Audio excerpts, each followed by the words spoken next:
2 মাহ পাৰ হৈ গ'ল জুবিনদাৰ ন্যায়ৰ বিষয়টো লৈ এটো মানে এতিয়াতো ন্যায় আমি পোৱা নাই তো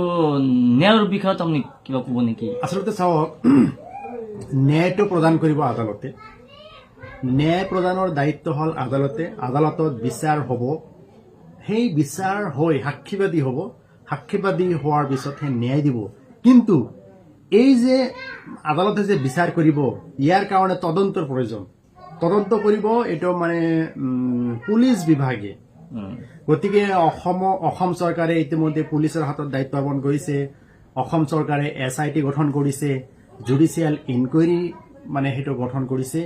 এইবোৰ পুলিচে ভালকৈ তদন্ত কৰি উপযুক্ত সাক্ষী প্ৰমাণ আদালতত দি চাৰ্জশিট দাখিল কৰিলে আদালতে হে ন্যায় দিব পাৰিব কিন্তু এইখিনি কথা আছে যে জুবিন গাৰ্গৰ বিষয়টো যেহেতু মানে বিদেশী ৰাষ্ট্ৰত তেখেতৰ ঘটনাটো সংঘটিত হৈছে গতিকে এই ক্ষেত্ৰত মানে হাই পাৱাৰ ইনকুৱাৰী কমিশন এটা লাগিছিল আৰু যেনেকুৱা ধৰণৰ তদন্ত কৰি আছে আমি আগতেও কৈ আহিছো RTI কৰ্মী সন্থাই আমি গুৱাহাটীত ধৰ্ণাও দিছো যে এই তদন্তটো আসলতে CBI ৰ দ্বাৰা হ'ব লাগিছিল কাৰণ CBI অতি সোনকালে বিদেশী ৰাষ্ট্ৰৰ সৈতে যোগাযোগ কৰিব পাৰিব এটা এজেন্সি আছে গতিকে